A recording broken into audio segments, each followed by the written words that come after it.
Merlin and I'm a research analyst from the Informed Investor team.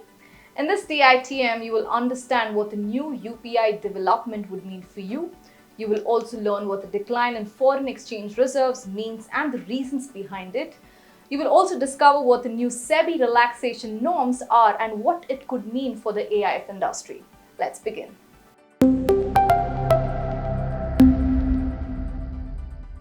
The reasons why most of us use UPI for regular transaction, at least for me, is because of the ease and convenience of payments, and of course it is free of charge for users and merchants alike.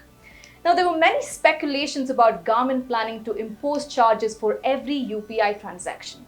However, yesterday the Finance Ministry said that the government is not planning to charge for payments through the UPI channel. Now, this particular development puts all of these speculations and rumors to rest. Now the question is, should UPI transactions be charged?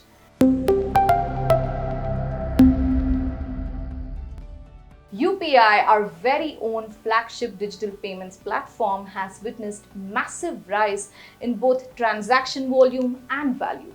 In July itself, UPI clocked over 6 billion transactions, the highest ever since its inception in 2016. Now, the data we just shared shows how Indians from every realm are quickly embracing digital payments. Now, unlike credit cards with charges around 2% from the merchants, UPI so far remain free for businesses as well. Now, in our local Kirana stores, if you try to purchase something through a credit card, they usually deny this mode of payment because these small merchants are charged with a fee. But this is not the case with UPIs. Now, UPIs quickly become very successful because of the quick payment settlement, and another major factor contributing to it is also that it is free. Now, the government not imposing any charges on UPI is a positive move as we move from a cash-driven economy to an economy driven by digital payments. We believe the record-breaking numbers are only bound to increase as usage rises and also paves the way for making our digital payment ecosystem much stronger. However, do tell us if you think UPI transactions should be charged.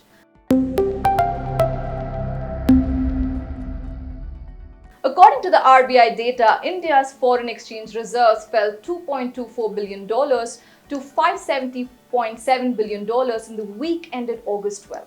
Now, in the previous week ended August 5th, the foreign exchange reserve had declined by $897 billion. Let's understand what this decline means and the reasons behind it.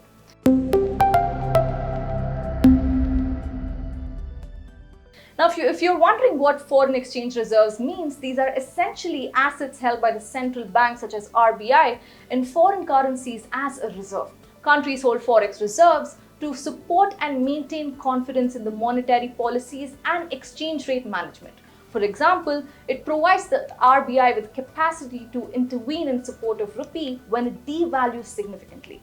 Now, we will try to understand the significance of foreign exchange reserves in much detail in this week's Third Empire episode. For now, these are the two main reasons why foreign exchange reserves in India are declining. Now, foreigners and India are taking dollars out of India, and RBI has been selling dollars to decrease the pressure on a declining rupee. Even while our foreign exchange reserves has been on a downward trend, we still have adequate reserves to combat any external shocks. Now, India's forex reserves have seen a massive rise since our independence and is now slightly below $600 billion. But these are much higher than the $260 billion seen in fiscal year 12. Now, India is one of the few nations whose forex reserves are more than forex depth, with India's foreign exchange reserves being fourth largest in the world. Now, the increases in foreign exchange reserves also signals faith in the future of the economy.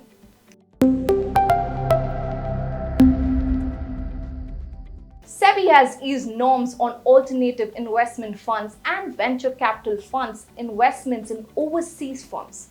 Now, India's alternative investment funds can now invest in any company they want across the globe due to SEBI relaxing this norm.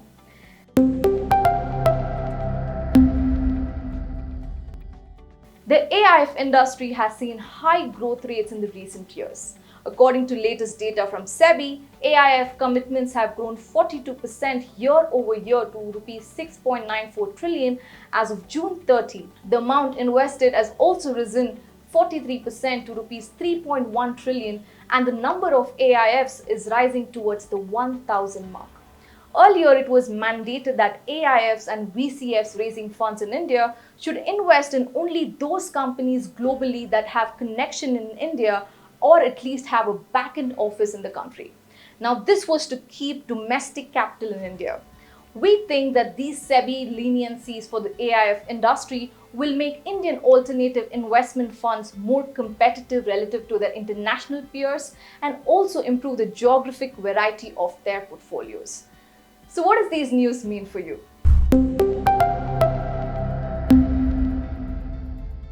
With the government not imposing any charges on UPI, this will have a direct positive impact on you. We believe UPI records are bound to increase and also paves the way for making our digital payment ecosystem much stronger. This will have an indirect positive impact on you. While our foreign exchange reserves have been depleted, India still has adequate foreign exchange reserves to combat any external shocks. The news of India's foreign exchange reserves declining will have an indirect neutral impact on you. We believe this particular development is a step in the right direction as it opened doors for India AIFs to capture the world and diversify its portfolio. This will have an indirect positive impact on you. While I say this is me, Merlin Susanna, signing off. Take care and stay invested. Did you like watching this video? Then download our app Informed Investor to watch more such informative and interesting videos.